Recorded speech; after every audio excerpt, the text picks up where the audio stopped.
Welcome to the Love of the Star podcast. I am Bobby Bell, Dallas Cowboys insider for 105.3 The Fan in Dallas, joined as always by former Super Bowl winning NFL scout Brian Broaddus. He is now the co-host of the G-Bag Nation, 2 to 7 p.m. Central, Monday through Friday on 105.3 The Fan in Dallas. He is also the pre- and post-game co-host on the Dallas Cowboys radio network. And Brian, as we record this podcast, we are like 11 days away from the Cowboys season opener against the New York Giants. They have cut down their roster. They did it on Tuesday. The only reason why we didn't record a podcast on Tuesday night is because, well, you got to see what happens with waivers. You got to see what happens with the practice squad, what procedural moves come through, and, you know, who ends up going on IR, who ends up being brought back, lots of little handshake deals. So now that the dust has settled a little bit, I'll just quickly recap a couple of the big highlights, and then we'll get into some of the particulars of this. Probably the most significant move that occurred, Kelvin Joseph was not released, but he was traded to the Miami Dolphins for former first-round pick Noah Igbenogany. That one's going to just trip me up forever, but it's Igbenogany. Iggy. Brian. Yeah, Iggy. There you go, Iggy. Noah Igbenogany was traded for, who has been honestly just a bust in Miami these first 3 years. Hasn't been very good at all. He apparently had practiced well during training camp. But the Dolphins were ready to move on. Cowboys were ready to move on from Kelvin Joseph, so they made that deal. Jabril Cox was released. He did not make it to the Cowboys practice squad. He wasn't claimed off waivers, but he chose to sign with Washington's practice squad. Other than that, they keep 6 receivers. Jalen Brooks does make this roster. Hunter Lipkey gets onto the roster as well as the 4th running back. I think that happened last Saturday. I think the Raiders game pushed him onto the roster. I don't know that he was on it before. Josh Ball goes on the season-ending IR. They did not keep him on the roster for a day and then transition him over, so he's just on season-ending IR. But those are some of the bigger highlights, I guess, from the roster news. Any thoughts on those storylines right there, Brian, or is there anything else you'd like to kick off with here? Any takeaways about the roster? I think you're right about Hunter Lipkey and what he was able to do at that last game. It was kind of interesting because the more you talk to people within the organization, there's so much love for Sean McEwen there. And I just felt like they're going to keep 4 tight ends. They're going to keep 4 tight ends. Never heard, it was going to keep 4 tight ends, if John Stevens doesn't get hurt. And that plan quickly faded away once he got hurt. But then now it came down to Hunter Lipkey or really Sean McEwen. And I wonder if Lunda Wells lost that battle in the personnel room. I wonder if when they started to talk about Hunter Lipkey and did he have such a good game on Saturday that it just forced the Cowboys' hand, because I just don't feel like that Hunter Lipkey was all that leading into the Raider game. The fact that they featured him the way they did, I think helped him get this opportunity to show what he can do. He's not a traditional fullback. He's really a one-back runner. And I wonder if that's the case, if that's going to be that he is going to be a special teams guy potentially, but then also a guy that comes in on short yardage. Just a short yardage. Because he's not like, people are saying, well, Mike McCarthy's played with fullbacks before, and this guy's not like John Kuhn or any of the guys he's had in the past that goes in there and digs linebackers out in space and all that. And so I wonder if John Stevens was still healthy, would Hunter Lipkey be on this roster? Because, man, I mean, and not that Sean McEwen was not good. I thought he had some games where he was okay. There was some times where he wasn't great. But, man, that was I honestly didn't have Hunter Lipkey on this 53-man roster at the end of it. But I could surely respect what he did. Isaiah Land was a guy that I had on the 53. So that's kind of where I was, there was a couple of those guys I had on, and I asked somebody in the organization about, speaking of Isaiah Lamb, And I go, well, man, I had him on the 53, and they go, we have plenty of edge rushers. Don't worry about it. We have plenty of edges. So, that's sometimes you think that, sometimes you outsmart yourself a little bit when it comes to this roster.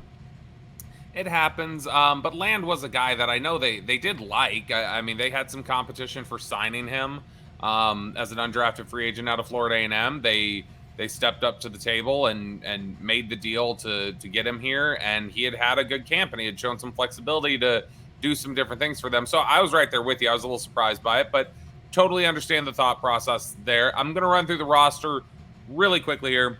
The quarterback group, there was 3 of them, Dak Prescott, Cooper Rush, Trey Lance. Running backs, 4, Tony Pollard, Rico Dowdle, Deuce Vaughn, Hunter Lipkey. The wide receivers, CeeDee Lamb, Brandon Cooks, Michael Gallup, Jalen Tolbert, Kevontae Turpin, and then Jalen Brooks, who we mentioned there. I'll just stop down for a brief sec. Surprised that Jalen Brooks ended up on the roster as well? I am a little bit, yeah. I am. And I was kind of thinking, okay, they're going to carry 5 initially, and then I said, you know what? No, this team never carries 5 wide receivers. I'm sure there's a time we could go back, but it always seems like that they have that one guy every camp that they fall in love with, that makes plays early in the camp, kind of tapers off a little bit, then comes back. So, and this is a team, obviously, they didn't release any of their draft picks, did they? When you look at so they released plenty from the 21 class this year. Yeah, that's what they said. They took the Tom Landry theory here and said, okay, if you haven't figured this out by year 3, that we're going to move on from it. And matter of fact, I didn't see this. Did they bring back Simi Fehoko on the practice squad?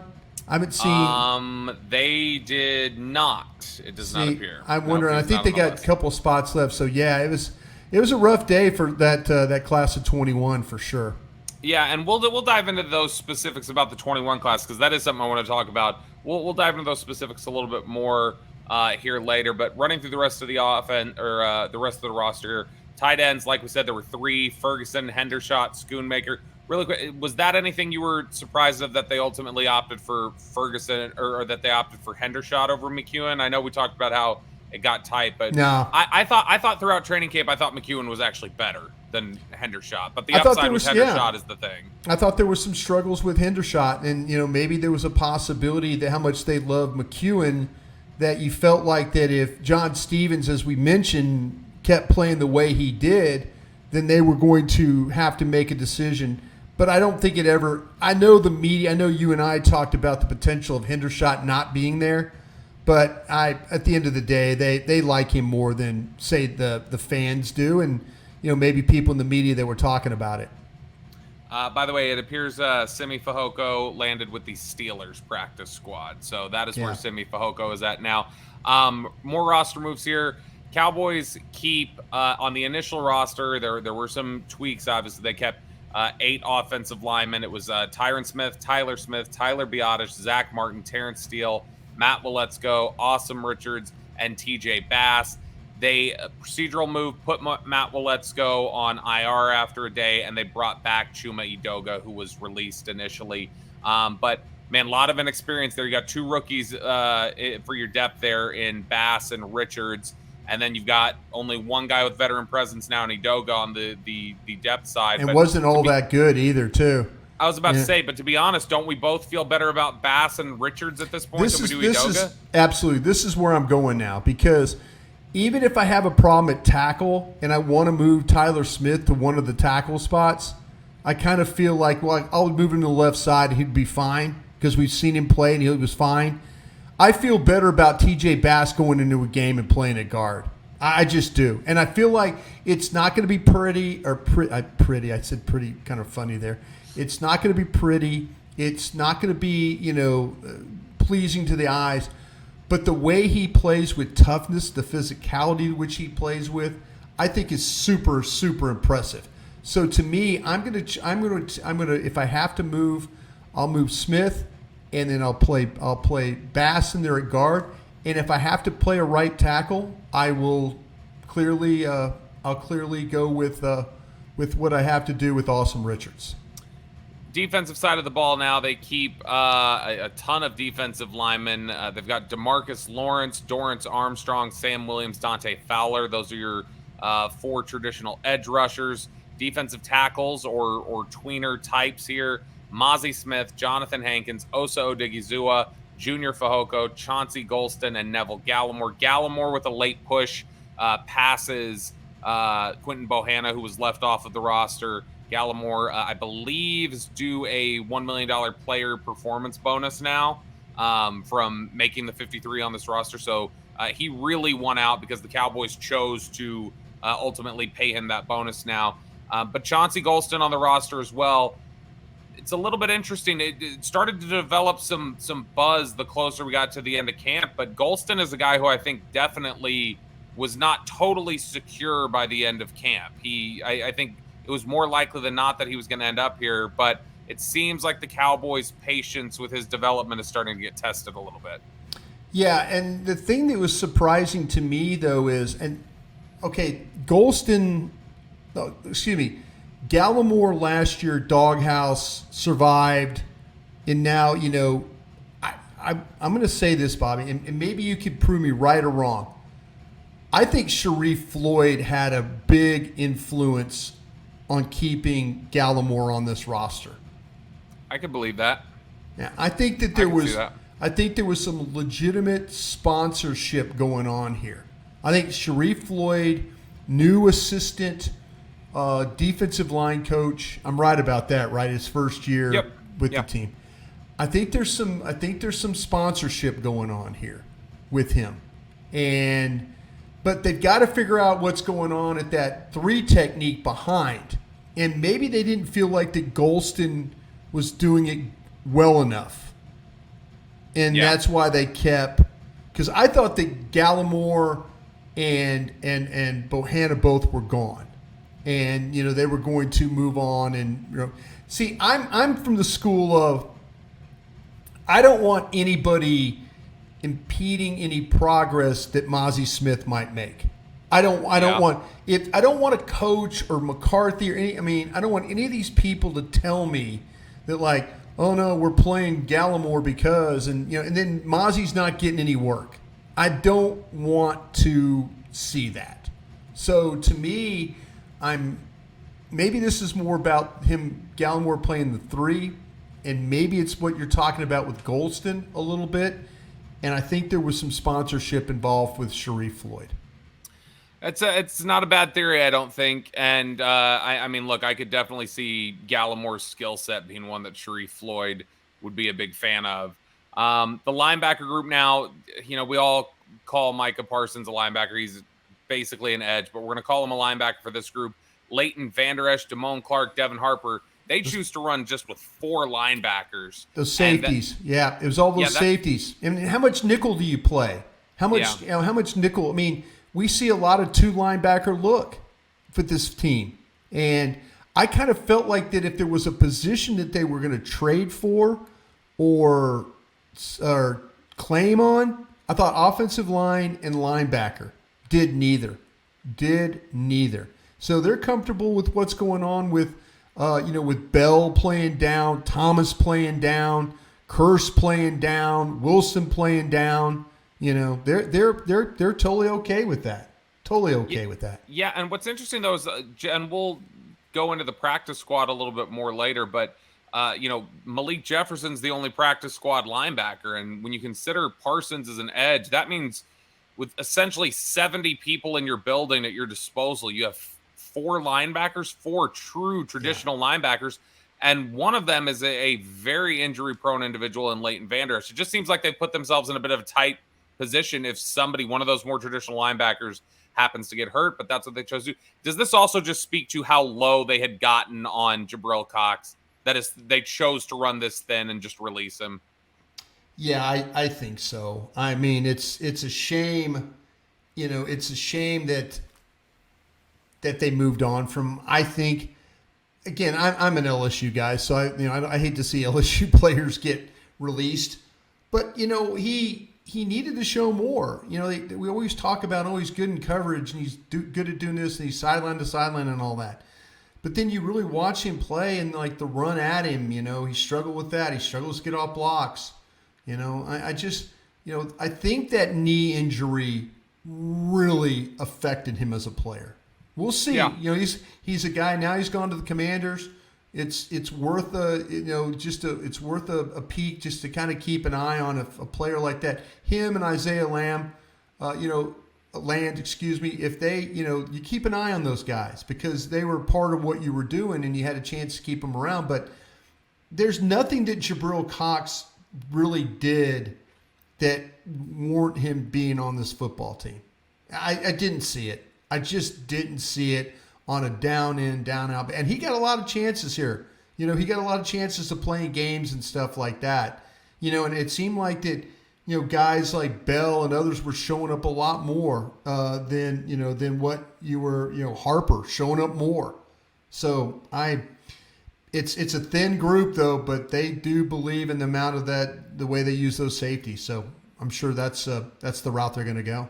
They run with 7 corners right out of the gate. It's Trayvon Diggs, Stephon Gilmore, Deron Bland, Jordan Lewis activated from PUP. They believe he'll be back sometime in the first 3 game or 4 weeks because, of course, if you end up on PUP to start, he practiced today. He was on. Yeah, we were at practice today. He was on the second nickel playing slot is what he was doing. So after that, behind there, you've obviously got the newly acquired Noah Igbenogany. Eric Scott Jr. makes the roster. Nashawn Wright was on the initial roster. That was a PUP move or an IR move. He gets placed on IR, and then that's bringing back the long snapper you initially cut, Trent Sieg. So right. Special teamers, Trent Sieg, Brandon Aubrey, and then Brian Anger, of course. And then rounding things out here, the safety group, it's Donovan Wilson, J-Ron Curse, Malik Hooker, Israel Mukwamu, Wanye Thomas, and then the hybrid safety linebacker, Marquise Bell. So that is your Cowboys roster as it stands right now. Brian, any before we wrap up here on just the specifics of the 53, any additional thoughts here that you want to touch on? I'll tell you what, again, we mentioned about the secondary, and I think that Eric Scott's going to be fine, but man, that poor kid, he took a beating. But he was having to cover. They're throwing him out there, and he's covering, Jackson Smith and Jigba. He's dealing with the Jacksonville receivers. I mean, everybody. It was like he was dealing with like these first team wide receivers, and there was maybe a little confidence problems. Maybe it was a little too big for him, but there's enough to work with there. There's times where he was knocking the ball down, he was just fine and doing things like that. But overall though, these guys are going to protect their draft. They are absolutely going to protect their draft. And that's kind of where where they're at. And even though there might have been some guys that had maybe played a little bit better, no. I mean, and I think that with Junior Fehoko is the same way. Did you see enough from Junior Fehoko to really say, wow, he's a 53? I think those are, if you want to be honest, who is this year's defensive tackle, like the kid that was from Arkansas, that John Ridgeway, who's the 53rd player, on this team, because if somebody comes available or they have to make a move, I'm kind of curious who that guy will be. And I don't know, do they Adoga is, in your mind, who is the 53rd player? Do you have a guy of 52, 53? Yeah, I mean, it's always somebody. Because they didn't claim anybody, but you wonder if somebody gets put on waivers that's better than in the next couple of days.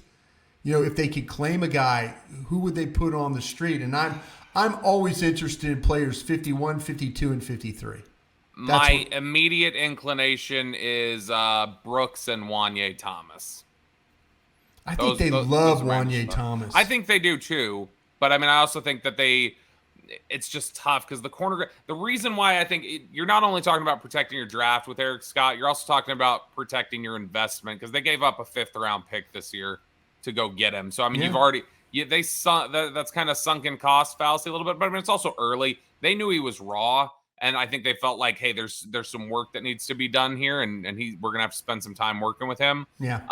But he's somebody who I don't think they want to move on from Eric Scott. So it's tough with the corner room. Who do you move on from? Because now that you put Wright on IR, I would guess 50 got Hunter Lipkey, Brooks, Jalen Brooks. I would guess it's guys like that we're talking about. Yeah, I wonder, man, like keeping a guy on like Adoga on, right, the first week, he's guaranteed, but he doesn't make any money. I mean, it's not something that's going to just wipe you out if you move on from him. Yeah. You're listening to the Love the Star podcast. The Love the Star is an Audacy podcast. You can find it on the Audacy app or wherever you get your podcasts. All right, Brian. So before we dive into the specifics of the second round or the 2021 draft from a couple years back, I want to quickly just run through the names that we got on the practice squad. Malik Davis, Sean McEwen, Jalen Moreno-Cropper, Alex Taylor-Priolo, who, I'd been a fan of near the end, Earl Bostic, the tackle out of Kansas, Tyron Johnson, the receiver, Brock Hoffman, offensive lineman who kind of does everything. Matt Farniak does not end up back here. They go ahead and move on from him completely. Malik Jefferson, CJ Goodwin is back as a defensive back. He's probably a game day elevation. Yes. Still their special teams ace. Sheldrick Redwine, the safety. Josh Butler, corner, who Butler made some plays in that final preseason game. Man, he made more plays than what you were talking about, with Eric Scott, to be honest with you. He made more plays, and so definitely in games. And he did. He looked good, and I'm good for him to get back on the practice squad though for what he was able to do. Rest of the group here: Tyrus Wheat, the defensive end out of Mississippi State. Princeton Fant, the tight end, the rookie tight end, a guy who, we talked about sort of prominently early on in training camp because of how much Dak Prescott was just kind of on his case in a practice one day. And I think that's an example of how much they kind of believed in him a little bit, and they wanted to pull that out of him. Darrell Johnson, the defensive end. And so that's the group there. They do lose out on Isaiah Land, like we mentioned, but pretty much get everybody back that I think they wanted. The thing I want to look at here with you, Brian, though, is the 2021 draft and how things have changed a little bit, how things have shifted now. With the moving on from Kelvin Joseph, that was a significant one. But just on this cut down alone, Brian, this is everybody who they moved on from in that 21 draft. Kelvin Joseph, Jabril Cox, Simi Fehoko, Quentin Bohanna, Matt Farniak. That is 5 guys right there. Ball went to IR. He very easily could have been a cut guy if they didn't run into the the hip issue. And then we mentioned Chauncey Golston, Nashawn Wright, were these guys that were potentially on the bubble as well. That gives you the only guys in that class right now: Micah Parsons, Osa Odigizua, and then a nominal contributor, and maybe you don't expect a ton from a 6th rounder, but a nominal contributor in Israel Mukuamu. But overall, they had kept that class here on the roster together for 2 years now. It was a ton of players to carry over, but it just felt like a little bit of a breaking point for this class where they're like, all right, it's time to step up, and they just didn't see enough of it. How would you classify that 21 class as it stands right now? Because Parsons is such a win and such a victory. Yeah. How do you classify that and wrestle with some of the decisions that ultimately how they've played out? Well, I think it's very much a situation right now where, Parsons clearly was the big win for this class. But you look at though what they went through with and Dan Quinn was such a big part of what they were doing with that, that class. He came in, he put his stamp on a couple of different players. We talked about, what they were able to do with, he went to Lexington, Kentucky. They took a gamble, on the corner there. Kelvin Joseph, yeah. Kelvin Joseph. They took a gamble on, and I know it's a 6th round pick, but man, Dan was a big part of going to those workouts. And we will see, with the Nashawn Wrights and the and just how these guys, how it will all play out. McQuamu, he looked good last year. It looked like he reverted back to some bad habits in training camp, some poor play. I do think that was injury related a little bit. Okay, well, but yeah, if it was injury related, then don't I'm practice. I'm hoping a little bit. Yeah, I'm hoping too. Yeah. But to me, it just seemed like this was a class that as much as I think you have to be fair, as much as we praise Dan Quinn, we also have to say that he put his stamp on a lot of those players. And I'm not trying to be mean or negative or anything like that, but you look at the group as a whole and their defense is good, but are those guys that we're all talking about, like I say, two of those guys are gone. One of the guys is on, injured reserve right now, and then, we'll see if McQuamu does anything. But it's a group that is far from being really where they thought they were going to be a couple of years ago. Well, and they've had so much success drafting and developing, and I think when you look at that 21 class, even last year, right? I think heading into year two, I think a lot of people felt like, Odigizua and Golston were going to take the jump. I remember training camp, we felt like Nahshon Wright was having some good practices last year. And I know he had a really rough game at one point during the preseason. I think it was the first one, but he bounced back, played well in the games after that. So I think we all felt like, okay, maybe Nahshon Wright comes on a little bit. Yeah. Jabril Cox, we just didn't know about. I know there were always expectations for Simi Fehoko. We had expectations for Bohanna. So it really has kind of all just come together really quickly. It feels like just this month where it feels like, wow, that this draft class has not panned out the way you wanted it to. The big miss for me there, obviously, is Joseph. Yeah. And not just because he's the highest pick that they've already moved on from, but it's because it felt like all the issues you ran into with Kelvin Joseph throughout his time here with the Cowboys were all things they were well aware of. And I don't know, Brian, you've been in these draft rooms, and so you know how this process works. When they're grading the players and they got their tags up there on the board, and this is the way that I tried to describe it on the radio this week, is that they've got the players up there, but that guy's name may be in red or whatever else, and just kind of and there's a marking on the tag, maybe a sticker or a color or something. Okay, why is there a yellow sticker on that guy? Well, maybe it's because of an off the field stuff, or maybe it's because of failed tests or whatever. But there's always ways to kind of doctor the tag to know why you have the player in a certain round. And is it as simple as a discussion in that moment where if they're in the second round and they're looking at the pick and they're looking at Kelvin Joseph, is it as simple as, okay, do we want this guy that we clearly believe in as this player, but he's flagged, or do we like the lower player who's not a little, who has the biggest say at that point? Because I would imagine for the personnel department, they just go, we've graded the players. This is what we think of them. We've given you all the information. Now it's up to you guys to decide if you want to deal with it or not. Yeah, I did a lot of work on Kelvin Joseph coming out because he went to my school and then he transferred to Kentucky. And it's so strange looking back because the guys said the exact same thing about, he's a good kid, but trouble's always, he's not in trouble, but trouble is always within arm's length, and some things played out for him. But I'll say this. It must have been something really, really that got them off their game here, because I'll say Kelvin Joseph played better this training camp.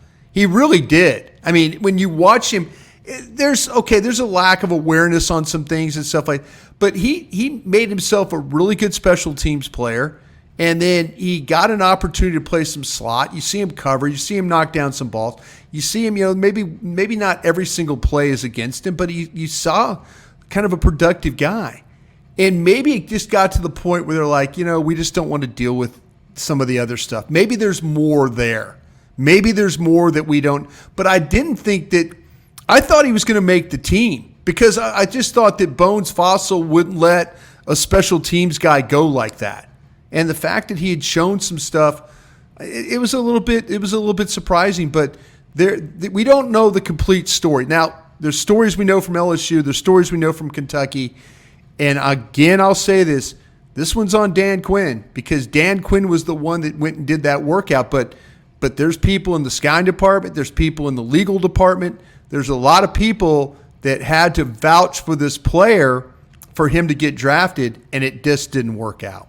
When they go through that process of figuring out the character flags or identifying it, does the personnel department weigh in on whether they believe they can handle the character concerns, or does that usually come down that's to that's the GM? Yeah, that's the head coach. See, that's the thing I remember about, with working with John Snyder there in Seattle. And John and I came from a program in Green Bay where it's like, character guys, you had to really, you had to be that special player to be a character guy on our board and for us to take you. And John told me one time, he's like, listen, Pete Carroll has convinced me that sometimes with some guys with some checkered past, that Pete could take them and he could coach them and they'll be just fine. Sometimes it works, sometimes it doesn't. But John's like, I'm high on taking character guys. But Pete's kind of convinced me, like, sometimes the guys with some poor character are really good players, and you can't pass on those guys. And, he's convinced me that taking them is okay. And so that comes down to Mike McCarthy. That comes down to Dan Quinn. That comes down, these coaches, as a scout, you can only present what the player is. And then all of a sudden, legal comes in and says, well, wait a minute, we've got to check on this and this and this and this. And then all of a sudden it's like, well, is it worth all this to draft this player? And evidently legal checked out, everything checked out with Dan Quinn, things checked out with the scouts, the workout checked out, and they picked the kid in the second round, where most teams probably had him off the board. But every team is different that way. Some teams will tolerate off the field stuff if the player's a really, really good player. And the questions that I think a lot of people had was, has this guy played enough football to determine that he is a really, really good player? Cowboys have had a history of some really good second-round picks, but they've also had some of those head-scratchers too. And I was a part of one with Jacob Rogers, and I'll never forget Jeff Ireland and Tom Siskowski telling Bill Parcells this. They said, I go, Bill, this guy is everything you hate in an offensive lineman. And we took him anyway. So that just shows you sometimes the coaches will override what the personnel guys say about the player. You are listening to the Love of the Star podcast. The Love of the Star is an Audacy podcast. You can find it on the Audacy app or wherever you get your podcasts. All right, Brian, it is now time for our Dean Julia Love of the Star mailbag. We got several questions relating to the roster and week one and things like that. First one here from Daniel Henshaw. What's the likelihood Jordan Lewis sees real time against the Giants? If not, who's cornerback for? Like we mentioned, you were out at practice. He was out there working with the second team. Did he look fluid? Did he look okay? Is week one too soon, you think? No, let's go. He looked fine for me. I mean, and the plan was, when you talk to people in the organization, it wasn't, I'm thinking, I said, hey, are we looking at a situation where you keep Jordan Lewis off the pup so if he gets ready, he can play quick? Well, I'm not going to lie to you. When I saw him out on the field this morning, working in the second nickel there, I was surprised. But everybody there told me, like, yeah, this is very similar to what we did with Michael Gallup. But Gallup wasn't ready to play. I mean, Gallup got the opportunity to, they kind of worked him back in. But hell, Jordan Lewis was right there on the field. I'm guarantee you tomorrow when we watch practice, he'll probably be out there again. So, unless he had any kind of a setback, but I didn't see anything that led me to believe that Jordan Lewis was struggling out there today. Let's say he's not ready for week one. You've got Noah Igbenogany, you've got but as Mike McCarthy said during his press conference, he said they view him pretty much as an outside player, not a nickel guy. Eric Scott or Nashawn Wright has gone on IR. You've got Eric Scott Jr. I don't remember seeing him take many snaps in the nickel while we were out in training camp. Mm-mm. So let's say you get into a game and Deron Bland gets hurt. Who's playing the nickel if Jordan Lewis isn't ready in week one? Who are you kicking in? Well, Bland is probably right. Bland would be your Right. I'm saying if Bland were to get hurt week 1 and Jordan Lewis isn't ready to play, like he gets hurt in the second quarter, who's playing nickel for you the rest of that game? Is it Mukwamu? Well, that's a good question because is he active because of the special team stuff? It might be because we might have to see let's see what they do with Iggy, in some of these practice reps and stuff like that. Let's see if he gets the opportunity. Noah might be a guy that they kind of saw as a potential inside player because, I'm going to be honest with you. My guy, I was talking to one of my pro buddies in the league about him. And I was just really, I was curious about, and this is what my guy said about him. And I apologize if you've heard me on different platforms and stuff like that, because I said this on 105.3 The Fan. But I go, any good? And my guy said, good, no. Functional, yes. Athletic, but instincts hold him back. Good dude, wired right, more of a fourth or fifth that can play special teams.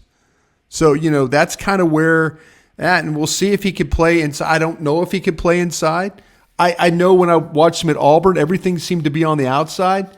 Might have to find out, might have to sit down and watch a Dolphins preseason game and see where they played him. Did they play him inside or did they play him outside? But I think if you lose both, if you lose Bland and then Lewis isn't ready, man, you're probably F to begin with there anyway. That kind of thing. You're going to have to move. I wonder if Gilmore can play that spot. You know what I'm saying? I wonder if you move Gilmore into that area and go from there. I'm not sure. So I remember, like I said, I know Mukwamu took some snaps there last year during training. But he plays when, and this is an interesting take.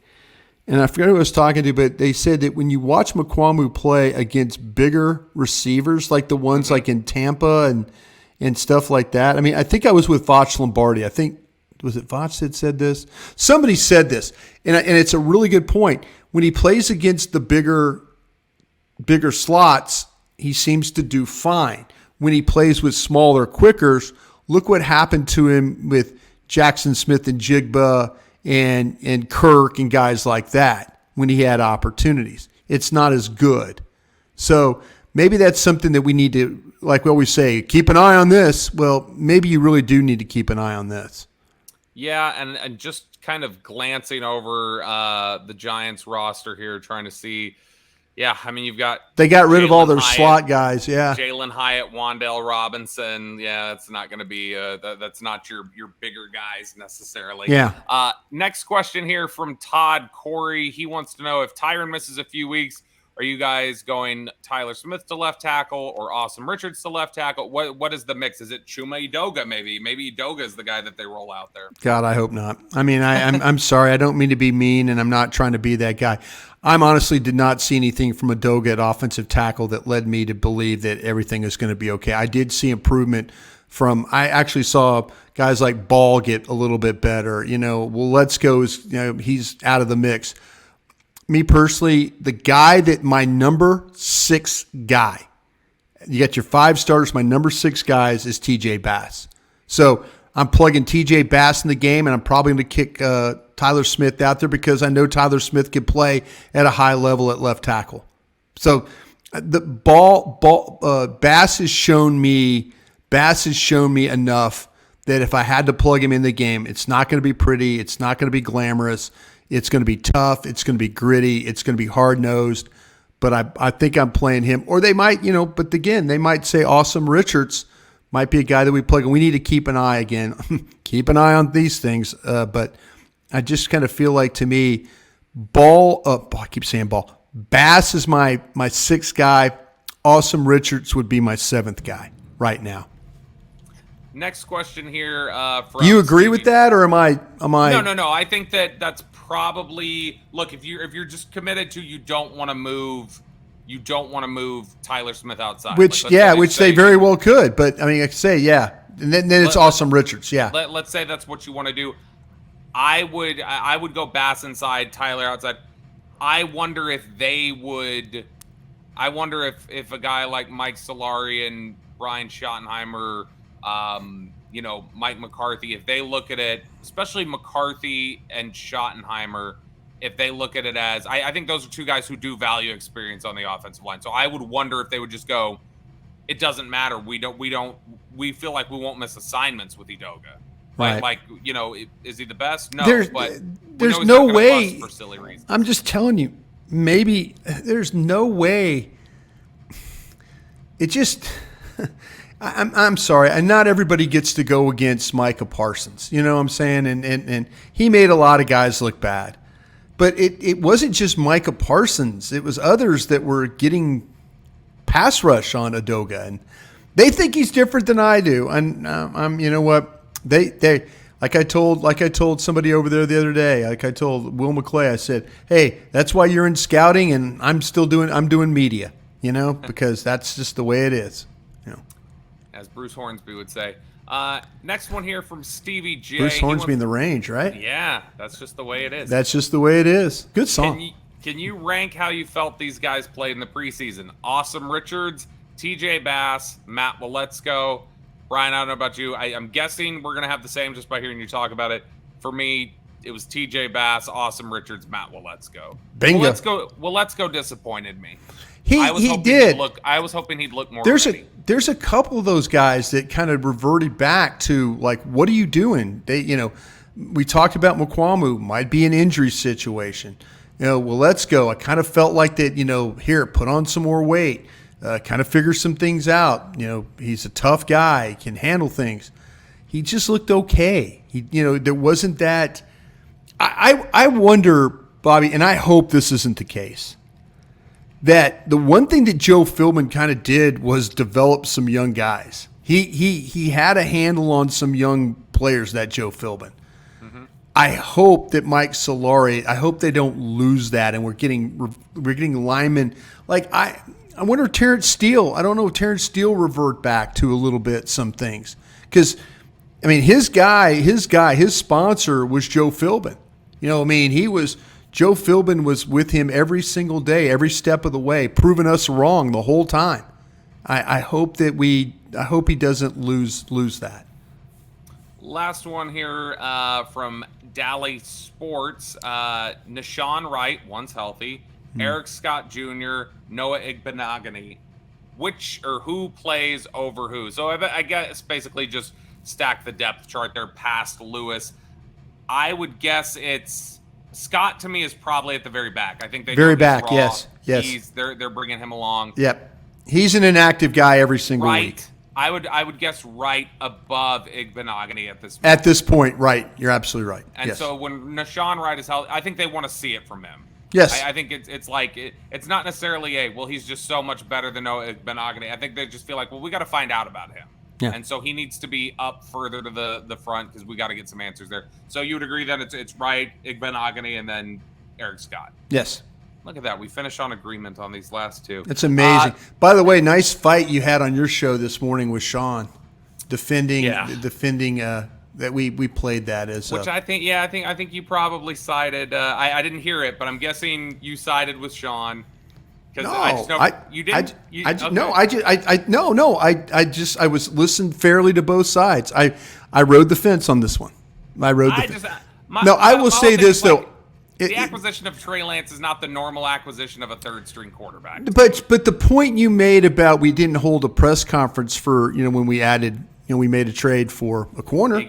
Yeah, we didn't make So to me, there's some very good points there for both sides. I really enjoyed it though. That's why you should listen to Bobby and Sean and RJ every morning, 5:30 to 10. You might get a practice report from me. You never know. We did. You got one today. Maybe if you're listening when this is posted on Tuesday, this will come out in the morning. You'll get another practice report. Make sure you're listening to the fan. We got you covered. That's why you got to listen at all times to the Love of the Star and 105 through the fan. That does it for us here today on Love of the Star. We'll have more for you guys here shortly. We've, of course, got the Giants game that we got to look forward to, and I'm sure we'll see some more roster moves as we get along. But for Brian Broaddus, I'm Bobby Belt. Thank you guys so much for listening. We'll talk to you guys again next time. Hey, thanks for watching. If you enjoyed this video, please don't forget to give it a thumbs up and subscribe to our channel for more content like this. If you want to see more of our videos, be sure to check out our playlist and let us know what you think in the comments below. Also, don't forget to follow us on social media to stay up to date on our latest updates. Links are in the description. Thanks again for watching, and we'll see you in the next video.